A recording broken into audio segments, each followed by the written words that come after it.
समस्त को से एक ब्रह्म भावना रे हृदयर गभीरतम प्रदेश मु नतमस्तक हो प्रणाम जनाऊँ। आज ये क्षेत्र में चलतु गोटे सुंदर कथाटी को आलोचना करवा। देखो आध्यात्मिकता ए समाज रे विभिन्न प्रकार संप्रदाय विभिन्न प्रकार विभिन्नता भितर आम आध्यात्मिकता को भिन्न भिन्न रूप देव आम चलतु आलोचना करी बुझा आध्यात्मिकता प्रकृत में कौन, आध्यात्मिकता को आचरण करी आम केमिति आमर दैनंदिन जीवन रे ताको धारणा करी आम समाज को सुदृढ़ करि परिबा किंबा गोटे सठिक दिशा दे परिबा। चलतु आम गुरुजी को ता विषय किसी आलोचना करी बुझा। गुरुजी आपन को प्रणाम। प्रणाम प्रणाम। गुरुजी आपन कहंतु साधनार प्रथम नियम होची अहिंसा। आमर पतंजलि जगसूत्र रे मध्य लेखा होईची, पतंजलि जगसूत्र रे वर्णना करा जाईची साधक प्रथमे जो साधना करे से प्रथम सोपान रे जेतेबेले पाद दिए अहिंसा को आचरण करे। तो गुरुजी आजिर समाज रे देखंतु विभिन्न संप्रदाय रे विभिन्न प्रकार मंदिर रे देखंतु गोटे आध्यात्मिकता को आचरण करने को जाई आध्यात्मिकतार ना नहीं ताको कौन करुँच किसी पशु को बलि करा जाउची, किसी पक्षी को मध्य बलि दिया जाउची। एटा को प्रकार अहिंसता, को प्रकार आध्यात्मिकता। गुरुजी मु गोटे साधारण आदिवासी ट्राइबल पीपुल सांताली परिवार तो आम संस्कार रे आम संसार संप्रदाय रे एमिति हुए जड़े व्यक्ति मृत्यु हेले तांको संस्करण विधि रे कौन करा जाए से मृत्यु व्यक्ति ना रे किछि पशु किछि पक्षी को बलि दिया जाए। तो से हाँ से जो धरा जाए एमती आम गणिले तो 15-20 पशु पक्षी हेबे तो एमती भी जड़े व्यक्ति 15टा पशु पक्षी को बलि दिया। आज्ञा गुरुजी सेमती बलि दियंती। तो आजिकाली मध्य एटा तो गला से माने ट्राइबल पीपुल ये जो शिक्षित संप्रदाय रहिला शिक्षित संप्रदाय मध्य देखंतु गोटे देवी केते सुंदर देवी मूर्ति तैयारी होता है, केते सुंदर मंदिर तैयारी होता है, ताको पर्यटन स्थलीर क्षेत्रर नाम रे नामकरण करा होता है। सेठी मध्य विभिन्न प्रकार मानसिक करा जाए, मानसिक पूर्ण हेले सेठी मध्य बलि बा छेद पड़े, सेठी मध्य कौन करा हुए पक्षी मानक मध्य बलि दिया जाए से कौन ना आमर मानसिक पूर्ति हैला। तो देवी माँ देखंतु गुरुजी आपन कहउचंती जे अहिंसा होची प्रथम साधना प्रथम सोपान। तो ये अहिंसाटा से केमिति जड़े माँ सी तो माँ बोली तांको पूजा करती, माँ बोली समस्ते चरण रे हाँ नतमस्तक हो सम्मान जनाती। जड़े माँ केबे तांको संतान को सी निजे बलि रूप में ग्रहण करें एटा को प्रकार आध्यात्मिकता। एटा गोटे समाज को गोटे भूल दिशा दौनी तो ये आध्यात्मिकता। तो गुरुजी आ उपरे किसी आलोचना करके आमको किसी आ उपरे सठिक मार्गदर्शन करंतु। निश्चय देखंतु आध्यात्मिकता आज संपूर्ण इंद्रिय सुख पलटि जाइछ। आज्ञा मठ मंदिर होची साधना क्षेत्र, साधना स्थली। जेमती आमे बाहर स्कूल को जाउचे भौतिक विद्या अध्ययन करिया पे, स्कूल को जाउचे कॉलेज जाउचे सेठी जाउचे अपरा विद्या को शिखिया पे भौतिक ज्ञान अर्जन करिया पे। ठीक से प्रकार मठ मंदिर होची परा विद्यार विद्यालय, ब्रह्म ज्ञानर विद्यालय। आमे मंदिर जिबा मठ दिबा साधना करिया पे, मठ मंदिर जिबा किछि स्वरूप ज्ञान को अध्ययन करिया पे, आत्मज्ञान को श्रवण करिया पे, साधना करिया पे, इंद्रिय संयमता पे, मन निग्रह पे, सत्संग करिया पे, शास्त्र अध्ययन करिया पे, साधना करिया पे मठ मंदिर जिबार आवश्यक थिला किंबा निर्माण हिंतला कहि परिबा। किंतु आजिर समाज मठ मंदिर संपूर्ण इंद्रिय सुखर स्थली पलटि जाइछ। आम मठ मंदिर जाई कौन करचे डालमा भात खाइले, खंजणी बजे नाचिले। आजिकल आप देखिए रिंग सेरेमनी मंदिर रे होची, विवाह कार्यक्रम मंदिर रे होची, जहाँ भी पर्वपर्वाणी है कि सांगसाथी मिसिक जाऊँच भोजी भात कले खाइले, ठाकुर तो बसुँच मूर्ति ऊपर से बसते भोग चढ़ेदेले ये खाइले निजे खायापे जाऊँच। आज जो आप कथा कहले बलि प्रथा संपूर्ण ये खंडनीय, कौन से शास्त्र रे बलि प्रथा लिखा है बुझीपारती। बलि प्रथा अंधविश्वास। आध्यात्मिकतार सर्वोच्च उद्देश्य होची समदृष्टि संसार को देखिबा, समभाव रे समस्त को देखिबा। गोटे शक्ति रे ए संसार निर्माण होइछि, से गोटे ब्रह्मसत्ता को आधार करे संसार परिचालन होइछि। से ब्रह्म स्तर रे से आत्मा स्तर रे आमे समस्त एक। गोटे पिंपुड़ी भितर भी से ब्रह्म, गोटे कुकुड़ा भितर माछ भितर छेली भितर प्रत्येक जीव भितर प्रत्येक शरीर भितर से ब्रह्म ही विद्यमान अछंती से आत्मा ही विद्यमान अछंती साधनार उद्देश्य है समदृष्टि जेमती मु सेमती समस्ते गोटे पिंपुड़ी को भी मारिबा कथा नुह गोटे मशा को भी मारिबा कथा नुह मशार शरीर संरचना सेमती से रक्त पिंकरी बंचुची ठीक अच्छे आम मशारे टांगिक शोवा गोटे योजना करवा मशा भी मारिया कथा न जेमिति गुरुजी आम समस्तंकर मध्य जेमिति गोटे परिवार अछि जेमिति समस्तंक मध्य गोटे स्नेह संप्रदाय सब स्नेह संपर्क भाव अछि पशु पक्षी माने मध्य तांकर नहीं नहीं नहीं देखंतु देखंतु सत्य को सत्य हला पशु पक्षी भी आम परिवार आज्ञा आमे केवल भौतिक ज्ञान को माध्यम करी देह भाव रे सीमित परिवार को निजर मानि नैचे असीम संसार को पर मानि नैचे पशु पक्षी को निज ठार भेद मानिचे किंतु सत्य हला एक ब्रह्म द्वितीय नास्ति ब्रह्म एक द्वितीय नांति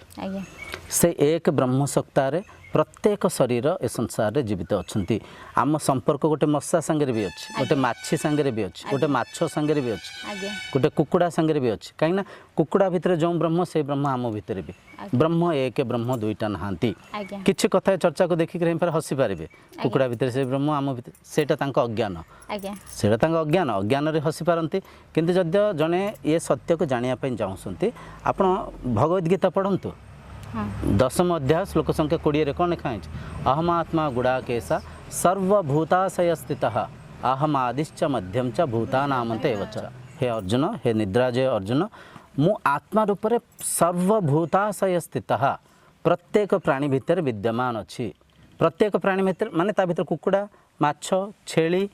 ये समस्त भी आसी जानते तो पशु हत्या हला अमानुषिक काम कार्य एटा निंदनीय तो गुरुजी गोटे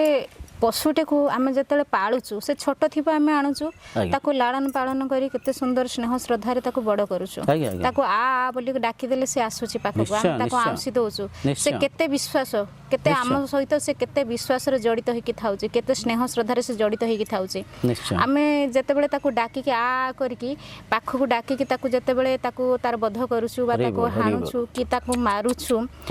सीए माने तार विश्वास रे कोठी ना कोठी गोटे बाधा सृष्टि होउनी कि निश्चय बाधा सृष्टि होउछ निश्चय से पशु आम निज को ता निजर मानिछि आम निज संगे घसी होता है चारिपाख जग बुलू थाए ता स्नेह श्रद्धा को देखंतु आमे देखंतु आपण पूजा न कले चलिबो फूल दीप धूप नैवेद्य देकरी ईश्वर को ऊपर दया न कले चलिबो किंतु जदि आपण पशु हत्या न करसंती आपण जदि जीव हत्या न करसंती आपण विराट संत आपण विराट साधक आपण विराट श्रेष्ठ साधक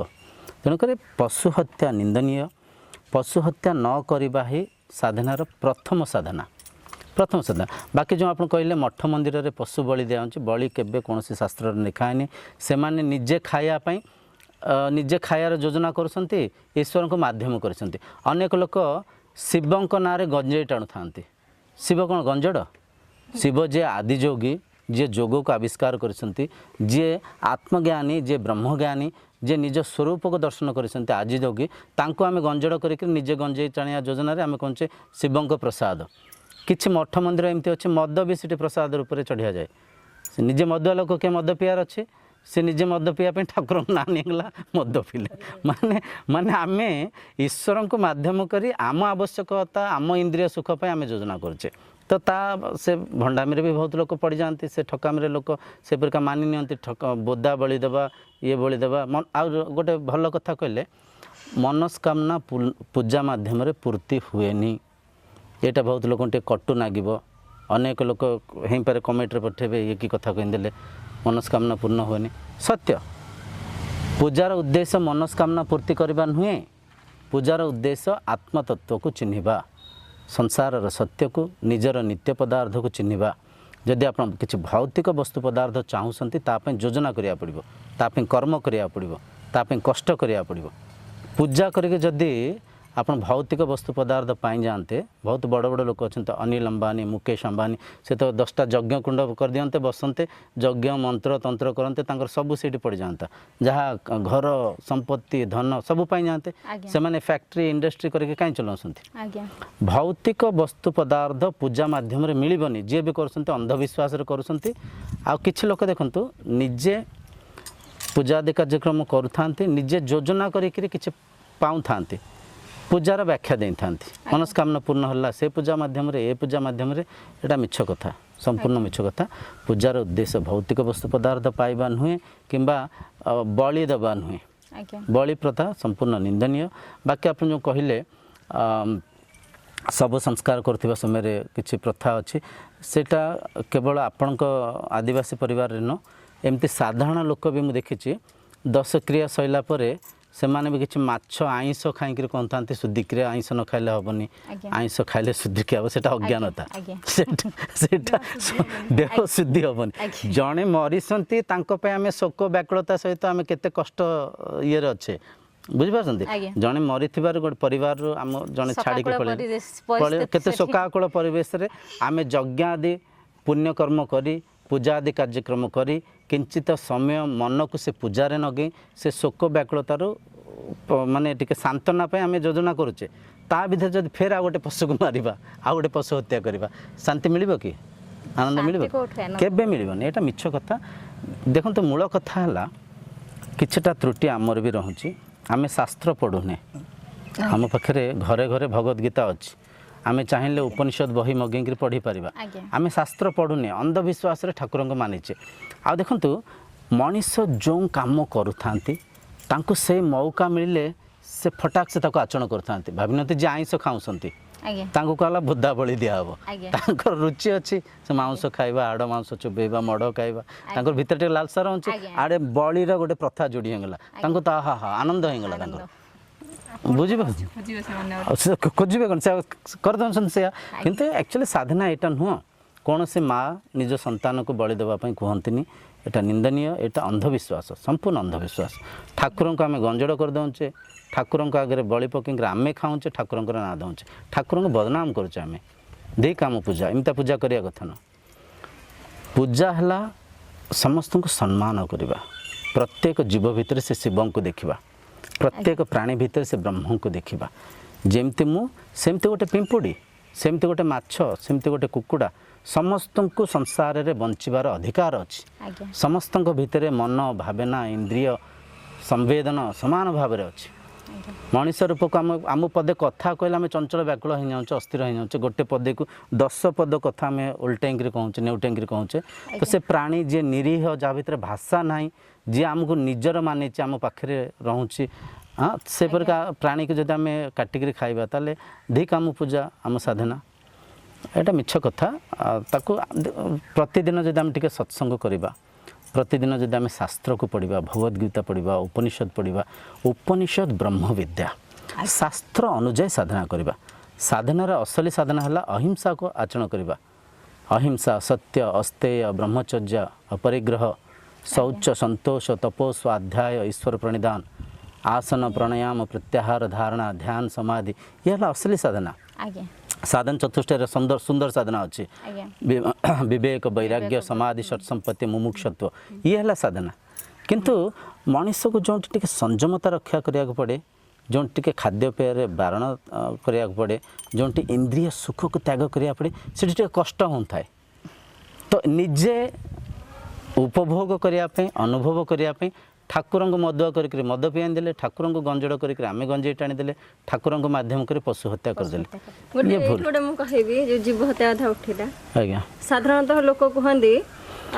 बुधवार दिन आमिष खाइबाटा उचित रविवार दिन खाइबा भी उचित शुक्रवार भी खाइबा उचित एक कथा कह जाए गुरुवार खाइले घरे लक्ष्मी आसबेनि मंगलवार खाइबा कथा नुह सोमवार खाइबा कथा नुह ये सब कहते आमिष खाइबा महापाप ताले ए सब बार रे खाइले पाप हुए निश्चय लोक एटा कहीं मानु ना जे सबुदिन खाइले सेटा पाप बोली से गोटे निर्दिष्ट बार कहीं रखी नहीं देखो आम जो परिका शुणीचे कि देखीचे से परिका मानीचे ब्रह्म ज्ञान प्रचार ठीक से न होबारु वैदिक परंपरा को आम ठीक से आचरण न करिबारु आम घरे देखीचे किछि किछि टेम्पररी आम देखो आजिकल इनस्टॉलमेंट आम पैसा बांधुचे EMI रे पेमेंट करचे गोटे रेफ्रिजरेटर किनिदेले रेफ्रिजरेटर भाभी न तो 25,000 टंका आम 1,000 टंका धीरे धीरे रेफ्रिजरेटर इनस्टॉलमेंट पेमेंट करचे सेमती किछि लोक मानि थांती साधना इनस्टॉलमेंट करबा ଟିକେ ଟିକେ ମାନେ ଟିକେ ଟିକେ କରିବା ଆମେ ଅଳ୍ପ ଅଳ୍ପ ବୁଧବାର ମାସ ସାରା ଖାଇବାନି ଆମେ ମାନିଛେ କେଉଁଠି ଯମପୁର ଅଛି କେଉଁଠି ଚିତ୍ରଗୁପ୍ତ ଅଛନ୍ତି ଚିତ୍ରଗୁପ୍ତ କିଛି ଲେଖୁଛନ୍ତି ଆମ କାମ କାର୍ଯ୍ୟକୁ ଆମ ଆଚରଣକୁ ଲେଖୁଛନ୍ତି ପାପ ପୁଣ୍ୟ କେଉଁଠି ଗୋଟେ ଆକାଉଣ୍ଟ ଅଛି ସେଥିରେ ଏକତ୍ର ହେଉଛି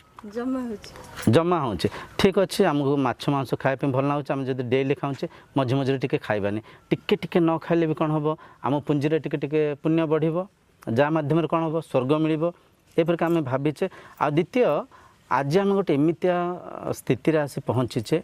ଆଧ୍ୟାତ୍ମିକତାର ସଠିକ୍ ପ୍ରଚାର ହେଉନି ଈଶ୍ୱର କିଏ ଆମେ ସମସ୍ତେ ଜାଣିନେ ଈଶ୍ୱରଙ୍କ ରଙ୍ଗ ରୂପ ନାମ ଆକାରରେ ଚିହ୍ନିଛେ ବହିର୍ମୁଖୀ ଉପାସନା କରୁଛେ ଅନ୍ତର୍ମୁଖୀ ସାଧନା କରୁନେ ବୈଦିକ ବିଧିକୁ ଆଚରଣ କରିକି ଆମେ ସାଧନା କରୁନେ ପରମ୍ପରାଗତ ଆମର ଯେଉଁ ବୈଦିକ ପରମ୍ପରା ଥିଲା ସେ ସାଧନାକୁ ଆମେ କରୁନେ ଯାହା ମାଧ୍ୟମରେ ଆମେ ଭାବୁଛେ ଗୁରୁବାର ଖାଇବାନି ଦେଖନ୍ତୁ ପାପ ମାନେ ପାପ ଯେଉଁ ଦିନ ବି ଖାଆନ୍ତୁ ଗୋଟେ କଥା ଭାବନ୍ତୁ ଆପଣ ଗୋଟେ ବିଷ ଅଛି ମାନେ ରାଟ୍ କେକ୍ ମୂଷା ମରା ଔଷଧ ରାଟ୍ କେକ୍ ଆମେ ଘରେ ମୂଷା ମାରିବା ପାଇଁ ୟୁଜ୍ କରିବା କଥା ନ କରୁଛନ୍ତି ଲୋକମାନେ ଠିକ୍ ଅଛି ସେଇଟା ଆମେ କହିବା କି ଗୁରୁବାର ଖାଇଲେ ବିଷ ହେବନି ଆମେ ଶନିବାର ଖାଇଲେ ବିଷ ହେବ ଏମିତି ଅଛି କି ଯେଉଁଦିନ ଖାଇଲେ ବି ସେ ବିଷ ଶରୀର ଉପରେ ପ୍ରଭାବ ପକାଇବ ସେମିତି ଯେଉଁ ଦିନ ବି ସେ କୁକୁଡ଼ାଟାକୁ ମାରିବା ମାଛଟାକୁ ମାରିବା ତା କଷ୍ଟ ହେବ ନା ନାହିଁ ତାକୁ ବୁଝିପାରୁଛନ୍ତି ଗୁରୁବାର ଶନିବାର ମିଛ କଥା ଟେମ୍ପରାରୀ ସାଧନା ଅଜ୍ଞାନରେ ଆମେ କରୁଥିବା କିଛି ଲୋକ ପଞ୍ଚୁକରେ ମନ୍ଦିରରେ ଠିଆ ହେଇଥାନ୍ତି ମନେ ମନେ ଛାଡ଼ ଖାଇ କଥା ଭାବୁଥାନ୍ତି କାଲି ଛାଡ଼ ଖାଇ ହେବ କାଲି କୁକୁଡ଼ା କଟା ହେବ ଆହା ଭକ୍ତି ଆମର କୁକୁଡ଼ା ଉପରେ ରହୁଛି ଭକ୍ତି ଆମର ଛେଳି ଉପରେ ରହୁଛି ପ୍ରାକ୍ଟିକାଲ କଥା ସକାଳେ ଜଲ୍ଦି ପଳେଇବା ଠିକ୍ କଥା କହିଲି ଲାଇନ୍ ଦେବାକୁ ପଡ଼ିବ ସେଠି ଆକ୍ଚୁଆଲି ଭକ୍ତି ଆମର ରହୁଛି କେଉଁଠି ଖାଦ୍ୟ ଉପରେ ରହୁଛି ସେଇଟା ଭକ୍ତି ନୁହଁ ଭକ୍ତି ହେଲା ଇନ୍ଦ୍ରିୟ ସଂଯମତା ମନ ନିଗ୍ରହ ସମଦୃଷ୍ଟିରେ ସଂସାରକୁ ଦେଖିବା ଅନ୍ୟଙ୍କ ଭାବନାକୁ ଅନ୍ୟଙ୍କ କଷ୍ଟକୁ ଦୁଃଖକୁ ଅନୁଭବ କରିବା ହେଲା ଅସଲି ଭକ୍ତି ଏଇଟା ଅସଲି ଭକ୍ତି କିନ୍ତୁ ଆମେ ବୁଝିପାରୁନେ ଘରେ କିଛି ଲୋକ ଆଚରଣ କରୁଥାନ୍ତି ତାକୁ ଆମ ଭକ୍ତି ଦେଖନ୍ତୁ ଗୁରୁବାର କେଶ କଟେଇବାନି ସେଇଟା ଗୋଟେ ପ୍ରକାର ଭକ୍ତି କିଛି ଲୋକ କହନ୍ତି କ'ଣ ହେବ ଲକ୍ଷ୍ମୀ ଆସିବେ ଆଚ୍ଛା ହଁ ଆସିବେନି ସରି ଗୁରୁବାର କେଶ କଟେଇଲେ ଲକ୍ଷ୍ମୀ ଆସିବେନି ହଁ ଗୁରୁବାରେ କ'ଣ ଗୋଟେ କହନ୍ତି ନଖ କାଟିବା କଥା ନୁହଁ ନଖ କାଟିବାନି ମାନେ ଠାକୁରଙ୍କୁ ଆମେ ନଖ ସାଙ୍ଗରେ କେଶ ସାଙ୍ଗରେ ତୁଳନା କରୁଛେ ଏଇଟା କିଛି ଲୋକ କଟୁ ଲାଗିବ ଇଏ ସାଧନା ନୁହଁ ଦେଖନ୍ତୁ ହଁ ଗୁରୁବାର ହେଲେ ଫେର ସେଦିନ 10 ହେଲେ କଟା ଯାଉଛି ବିଲକୁଲ ଯଦି 10 ହେଉଛି ଗୁରୁବାର କଟା ହେବ ନହେଲେ କଟା ହେବନି ସବୁ ଆମେ ଆକ୍ଚୁଆଲି ବହୁତ ଅନ୍ଧବିଶ୍ୱାସରେ ଅଛେ ସାଧନା ଏସବୁ ନୁହଁ ସାଧନା ହେଲା ସମସ୍ତଙ୍କ ଭିତରେ ସେ ଈଶ୍ୱରୀୟ ଚେତନାକୁ ଦେଖିବା ସମସ୍ତଙ୍କ ଭିତରେ ସେ ଏକ ବ୍ରହ୍ମକୁ ଦେଖିବା ସେ ଏକ ଆତ୍ମାକୁ ଦେଖିବା ବୁଝିପାରୁଛନ୍ତି ଆମେ ଏସବୁ କଥାକୁ ନ ବୁଝିପାରେ ଟେମ୍ପରାରୀ ସାଧନା କରୁଥାଉ ଅଜ୍ଞାନତା ଏସବୁ ଅଜ୍ଞାନତା ଗୋଟେ କଥା ମନ୍ଦିରରେ ଯଦି ଆମେ ଫଳମୂଳ ସାତ୍ସାତ୍ୟ ଖାଦ୍ୟ ଚଢ଼ୁଛେ ଯଦି ଈଶ୍ୱର ଭକ୍ଷଣ କରୁନାହାନ୍ତି ସେ ଆମିଷ କେମିତି ଭକ୍ଷଣ କରୁଛନ୍ତି ଲୋକ ବିଶ୍ୱାସ କରୁଛନ୍ତି এটা অন্ধবিশ্বাস কেতে বড় অন্ধবিশ্বাস বিলকুল অন্ধবিশ্বাস কিছু লোক নিজে খাইবার যোজনা করুথাନ୍ତି নিজে আমিষ খাଆନ୍ତି ଭଲ ଲାଗେ ଜିଭ ଲାଳସାରେ ନିଜେ ଖାଇବା ପାଇଁ কোটি ବୋଦା ବଳି ଦେଲେ କୋଟି କୁକୁଡ଼ା କାଟିଲେ ନିଜେ ଖାଇବା ପାଇଁ ସେ ନିଜର ଅକ୍ଟୋବର ମାସରେ ଗୋଟେ ଥାଏ ବଳି ପ୍ରଥା ଗୋଟେ ଥାଏ ଦଶହରା ଥାଏ ସେଠି ମ୍ୟାକ୍ସିମମ୍ 20-30 ଟା ଲେଖା ଛେଳିକୁ ବଳି ଦିଆଯାଏ ଅଧିକ 30ଟା ଛେଳି ବଳି ଦେଲା ପରେ ଯିଏ ବଳି ଦେଉଛନ୍ତି ତାଙ୍କୁ କହିବାର ଅଛି ତୁମ ଆଙ୍ଗୁଠି ଗୋଟେ କାଟିଦେବା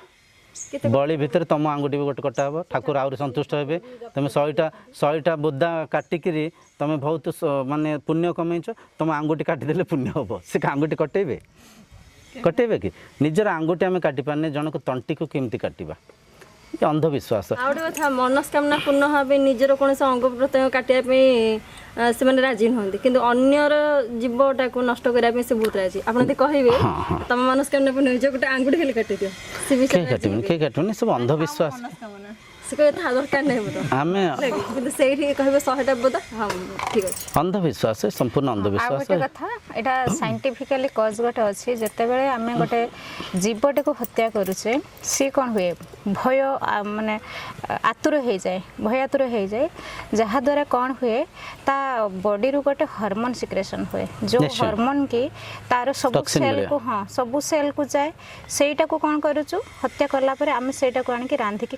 ଖାଉଛୁ ଯାହାଦ୍ୱାରା ଆମ ଶରୀରରେ ସେଇଟା କ'ଣ ହୁଏ ତାମସିକ ଗୁଣ ବୃଦ୍ଧି କରେ ନିଶ୍ଚୟ ନିଶ୍ଚୟ ସେ ଖାଦ୍ୟ ଗୁଡ଼ାକ ଖାଇଲେ ମାନେ କ'ଣ ହୁଏ କି ନିଜ ଭିତରେ ମଧ୍ୟ ସେମିତି ଗୋଟେ ରାକ୍ଷସ ପ୍ରବୃତ୍ତି ତା ପ୍ରଭାବ ପଡୁଛି ଆମ ଆଉ ହଁ ନିଶ୍ଚୟ ପଡ଼ୁଛେ ଏଇଟା ଯେଉଁମାନେ ଆମିଷ ଖାଉନାହାନ୍ତି ସେମାନେ ଯଦି ଭକ୍ଷଣ କରନ୍ତେ ସେମାନେ ଠିକ୍ସେ ଫିଲ୍ କରିପାରନ୍ତେ ନିଶ୍ଚୟ ଆଜି ମା ବାପାଙ୍କୁ ନେଇକି ଯଦି ବୃଦ୍ଧାଶ୍ରମରେ ସନ୍ତାନ ଛାଡ଼ୁଛନ୍ତି ଏଇସବୁ ଗୁଣରୁ ଆମେ ଯଦି ଗୋଟେ ପଶୁକୁ ଗୋଟେ ପକ୍ଷୀକୁ ଆମେ ଶ୍ରଦ୍ଧା କରିବା ସମ୍ମାନ ଦେବା ଯଦି ଗୋଟେ ଆମେ ମାଛକୁ ଗୋଟେ କୁକୁଡ଼ାକୁ ଗୋଟେ ଛେଳିକୁ ଶ୍ରଦ୍ଧାପୂର୍ବକ ଦେଖିବା ତ ଆମେ ମା ବାପାଙ୍କୁ ସମ୍ମାନ ଦେବା ସମସ୍ତଙ୍କ ଭିତରେ ସେ ଏକ ବ୍ରହ୍ମଭାବକୁ ଦେଖିବା ଆମେ ସାଡ଼େ ଯେମିତି ପଶୁ ହତ୍ୟା କରୁଛେ ଜୀବ ହତ୍ୟା କରୁଛେ ଇନ୍ଦ୍ରିୟ ସୁଖ ପାଇଁ ଯୋଜନା କରୁଛେ ଆଡ଼େ ଘରେ ଘରେ ଦେଖନ୍ତୁ କଳିକଳହ ଭାଇ ଭାଇଙ୍କର ପଡ଼ୁନି ବାପ ପୁଅଙ୍କ ସାଙ୍ଗରେ କଳିକଳହ ଏସବୁ କାହିଁକି ମଣିଷ ସ୍ୱାର୍ଥୀ କାହିଁ ହେଉଛନ୍ତି ଏସବୁ ଅମାନୁଷିକ କାମ କରିବାରୁ ପଶୁ ହତ୍ୟା ମହାପାପ ସମସ୍ତଙ୍କ ଭିତରେ ସେଇ ଆତ୍ମା ହିଁ ଅଛନ୍ତି ସେଇ ବ୍ରହ୍ମ ହିଁ ଅଛନ୍ତି ଆଉ ଏ ବ୍ରହ୍ମଜ୍ଞାନର ପ୍ରଚାର ହେଲେ ବ୍ରହ୍ମଜ୍ଞାନର ପ୍ରସାର ହେଲେ ଦେଖିବେ ସଂସାର ମାନେ ଏକ ସୁମାର୍ଜିତ ହୋଇଯିବ ଆଧ୍ୟାତ୍ମିକତା ଜଣକୁ ସହଯୋଗ କରିବା ସାହାଯ୍ୟ କରିବା କାହାକୁ କାଟିକିରି ଖାଇବା ନୁହେଁ ମିଛ ଆଧ୍ୟାତ୍ମିକତା ଆମେ ଜାଣିପାରୁନେ ଅବିଦ୍ୟା ଅଜ୍ଞାନରେ ନିଜେ ଖାଇବା ପାଇଁ ଈଶ୍ୱରଙ୍କ ନାମକୁ ଦେଇକରି ଆମେ ଇନ୍ଦ୍ରିୟ ସୁଖର ଯୋଜନା କରୁଛେ ତ ଏ ଚର୍ଚ୍ଚାର ଉଦ୍ଦେଶ୍ୟକୁ ସମସ୍ତେ ବୁଝିପାରୁଥିବେ ଆଉ ଗୋଟେ କଥା ଆମିଷ ଖାଇଲେ ଆମେ କହନ୍ତି କ'ଣ ନା ପ୍ରୋଟିନ୍ ବଢ଼େ କିନ୍ତୁ କହିଲେ ରୋଗ ହେଇଯିବ ଡାଇବେଟିସ୍ ନାଇଁ ନାଇଁ ଶୁଣନ୍ତୁ ଗୋଟେ କଥା ଆମିଷ ଖାଇଲେ ପ୍ରୋଟିନ୍ ମିଳେ ଛେଳି କ'ଣ ଖାଉଛି ଗଛପତ୍ର ଘାସ ଖାଉଛି ତାହେଲେ ଗଛପତ୍ର ଖାଇକି ଛେଳି ଭିତରେ କେମିତି ଆସୁଛି ପ୍ରୋଟିନ୍ ଯଦି ଗଛପତ୍ର ଖାଇକି ଛେଳି ଭିତରେ ପ୍ରୋଟିନ୍ ଆସୁଛି ଆମ ଭିତରେ କାହିଁ ପ୍ରୋଟିନ୍ ଆସିବନି ଅଜ୍ଞାନ ମିଛରେ କିଛି ନା କିଛି ସାହାରା ଦେବା ନା ଯିଏ ମଦୁଆ ଲୋକ ମଦ ପିଉଥାନ୍ତି ସେମାନେ ବ୍ୟାଖ୍ୟା କରନ୍ତି ଅଲକୋହଲ ବଡ଼ି ପାଇଁ ଆବଶ୍ୟକ ଅଛି ଡକ୍ଟରମାନେ ପିଅନ୍ତି ଗୋଟେ ମାନେ ତାଙ୍କ ଆଖ୍ୟାପ ଦିଅନ୍ତି ମାନେ ଡକ୍ଟର ପିଅନ୍ତି ଅଲକୋହଲ ଫଳରସ ଠିକ୍ କହିଲେ ଏମିତି ବ୍ୟାଖ୍ୟା କରି ନିଜେ ପିଇବାର ଯୋଜନା ସେମିତି ପ୍ରୋଟିନ୍ ମିଛରେ ଇନ୍ଦ୍ରିୟ ସୁଖରେ ଜଡ଼ିତ ଅଛନ୍ତି ଦେଖନ୍ତୁ ଗୋଟେ ସାମାନ୍ୟ କଥା ରେଡ୍ ମିଟ୍କୁ ଆଭଏଡ୍ କରାଯାଏ କେତେଟା ଡିଜିଜ୍ ଅଛି ଯେଉଁଥିରେ ରେଡ୍ ମିଟ୍କୁ ଆଭଏଡ୍ କରାଯାଏ ତାହେଲେ କ'ଣ ସେ ମିଟ୍ ଖାଇଲେ ସେ ମାଂସ ଖାଇଲେ ରୋଗଟା ହେଉଛି ନିଶ୍ଚୟ ଠିକ୍ କହିଲେ ଦେଖନ୍ତୁ ମଣିଷ ମରିଗଲେ ଆମେ ମଢ଼ କହୁଛେ ଶବ କହୁଛେ ସେ ମଣିଷକୁ ଛୁଉଁନେ ଆମେ ଯଦି ମଣିଷ ମରିଗଲେ ଶବ ଛୁଇଁଲେ ଗାଧଉଛେ ତାହେଲେ ପଶୁ ପକ୍ଷୀ ମରିଗଲେ ସେ ମଢ଼ ନୁହନ୍ତି କି ସେ ଶବ ନୁହନ୍ତି କି ତାହେଲେ ଶବକୁ ଖାଇକିରି ଆମେ ଶରୀରକୁ ସଂସାନ କରୁନେ କି ବୁଝିପାରୁଛ ଅଜାଣତରେ ଆମେ ଭୁଲ କାମ କରୁଛେ ଅଜାଣତରେ ଶୁଦ୍ଧିକ୍ରିୟା କଥା ହେଲା ସେ ବ୍ୟକ୍ତିର ମୃତ୍ୟୁ ଯୋଉଦିନ ହେଲା ତାର ଏକାଦଶ ଦିନ ଆମେ କ'ଣ କରୁଛେ ଶୁଦ୍ଧିକ୍ରିୟା କରୁଛେ ଶୁଦ୍ଧି ହେବା ପାଇଁ ଆମେ ଗାଧୁଛେ ପାଧୁଛେ ବସ୍ତ୍ର ବଦଳୁଛେ ପୂଜା ପାଠ ଇତ୍ୟାଦି କରିକି ଶୁଦ୍ଧି କରିବା ପାଇଁ ହଉଛି ଆଚ୍ଛା ସେଇଦିନ କେମିତି ଆମେ ଶରୀରକୁ ଆମିଷ କରିକି ତାକୁ ଶ୍ମଶାନ କରୁଛେ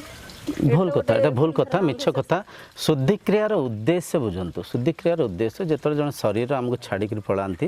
ଆମେ ଶୋକ ବ୍ୟାକୁଳତା ଭିତରେ ଥାଉ ଅସ୍ଥିରତା ଭିତରେ ଥାଉ ମନ ଚଞ୍ଚଳ ଥାଏ ଆମେ ଦୁଃଖିତ ଥାଉ ସେ ଦୁଃଖର ନିବୃତ୍ତି ପାଇଁ ଆମେ କିଛି ଯଜ୍ଞ କରୁ କିଛି ହୋମ କରୁ କିଛି ଈଶ୍ୱର ଚିନ୍ତନ କରୁ ଯାହା ମାଧ୍ୟମରେ ଆମ ମନ ଦୁଃଖରୁ ଊର୍ଦ୍ଧ୍ୱକୁ ଯିବ ସାଧନାରେ ଟିକେ ଲାଗିବ ଈଶ୍ୱରଙ୍କ ସାଙ୍ଗେ ଟିକେ ଯୋଡ଼ି ହେବ ଶୁଦ୍ଧିକ୍ରିୟାରେ ବ୍ରାହ୍ମଣ ଭୋଜନ ଗୋଟେ ବିଧି ଅଛି ବ୍ରାହ୍ମଣ ଭୋଜନ କ'ଣ ବ୍ରାହ୍ମଣ ଖାଇବାକୁ ପାଉନାହାନ୍ତି ଆସିବେ ଖାଇବା ପାଇଁ ସେ କଥା ନୁହଁ ବ୍ରାହ୍ମଣ ଭୋଜନର ଉଦ୍ଦେଶ୍ୟ ବ୍ରାହ୍ମଣ ମହାଶୟ ଆସିଲେ ବ୍ରହ୍ମ ବିଦ୍ୟାକୁ ଚର୍ଚ୍ଚା କଲେ ବ୍ରହ୍ମଜ୍ଞାନର ଚର୍ଚ୍ଚା ହେଲା ଶରୀର ମରିଛି ଆତ୍ମା ଏକ ଆତ୍ମା ସ୍ତରରେ ସେ ଯିଏ ପଳେଇଛନ୍ତି ଆମ ଭିତରେ ଅଛନ୍ତି ସ୍ମୃତି ଭାବରେ ଆମ ମନ ଭିତରେ ସେ ଶରୀର ଅଛନ୍ତି ତେଣୁକରି ମୃତ୍ୟୁ ଶରୀରର ହେଇଛି ଶରୀରର ହେବ ପ୍ରକୃତିର ନିୟମ ତ ସେ ଶରୀରକୁ ନେଇକି ଆମେ ଶୋକ ବ୍ୟାକୁଳତାରେ ଅସ୍ଥିର ଚଞ୍ଚଳ ହେବାନି ଟିକେ ସଂଯମତା ରକ୍ଷା କରିବା ଆମେ ଟିକେ ନିଷ୍ଠାବାନ ହେଇକିରି ଆମେ ଆତ୍ମଜ୍ଞାନୀ ହେଇକିରି ଆତ୍ମଜ୍ଞାନର ଚର୍ଚ୍ଚା କରିକିରି ସେ ସଂସାରକୁ ଟିକେ ଶୋକ ବ୍ୟାକୁଳତାର ଊର୍ଦ୍ଧ୍ୱକୁ ନେବା ପାଇଁ ବ୍ରାହ୍ମଣ ମହୋଦୟ ଆସିଥାନ୍ତି ବ୍ରହ୍ମଜ୍ଞାନର ଚର୍ଚ୍ଚା ହେବା କଥା ସେଇଟା ତ ଆକ୍ଚୁଆଲି କେବଳ ଖାଦ୍ୟ ଖାଇ ନେଇକିରି ଚର୍ଚ୍ଚା ହରି ବୋଲ ନା ଭୁଲ शुद्धिक्रिया दिन ब्राह्मण महाशय आसबार उद्देश्य ब्रह्म ज्ञान चर्चा हवा दरकार जो परिवार शोक व्याकुलता भितर अच्छा ब्राह्मण महादेव बुझा दरकार ब्रह्म किए आत्मा अजर आत्मा अमर आत्मा अविनाशी आत्मा एक आ शरीर पंचभूत निर्माण होती शरीर पंचभूत विलीन हम समय आसो शरीर पंचभूत विलीन हम किंतु से आत्मा आम भितर से अच्छा से शरीर भितर जी थे प्रथमे द्वितीय स्मृति रूप में मन भितर से अच्छा आ शरीर जेहेतु अनित्य असत्य शरीर अंत हम से शरीर संगे आम मोह को काटिबा बुझीपार तेणुक ये चर्चा हवा दरकार था ठीक अच्छे दिन के दिन आध्यात्मिकता आम इंद्रिय सुख योजना करुचे आध्यात्मिकतार सटीक प्रचार होनी आध्यात्मिकतार वेद वेदांत उपनिषद ब्रह्मसूत्र जो ब्रह्म विद्यार सटीक प्रचार होनी आध्यात्मिकता संपूर्ण इंद्रिय सुख पलटि गले आम समस्त चर्चार उद्देश्य भी से आम समस्ते टिके विवेक होकर आध्यात्मिकता को आचरण करवा आध्यात्मिकतार उद्देश्य को परखा सटीक विधि सटीक विधान को लेकर आम आध्यात्मिकता को आचरण करवा जहाँ परिणाम प्रतिफल स्वरूप संसार आउ थे एक हम आम समस्त को सम्मान करवा प्रत्येक जीव को सम्मान करवा प्रत्येक जीवर मन को संवेदन को मानसिक स्थिति को आम सम्मान करवा सेटा असली आध्यात्मिकता हम धीरे धीरे आशा करुचे चर्चार प्रभाव आम समाज उपर पड़ो अनेक लोक विवेक को जागृत कर पशु हत्या को छाड़ा जीव हत्या को छाड़ा जीव भितर शिव को आम दर्शन करवा समस्त भीतर से ब्रह्म को आम समदृष्टि देखा तेबे जाकर आम आध्यात्मिकता सफल हम आम ब्रह्म ज्ञान भारतर जो वैदिक परंपरा आउ थे पुनरुद्धार हम ठीक अच्छे आज चर्चा को ये विराम देवा आशा कर बुझीपारे जीव हत्या सेटा भूल सेटा निंदनीय अजाणत से माने निज इंद्रिय सुख योजना कर पशु हत्या करने कथा ना ठीक अच्छे।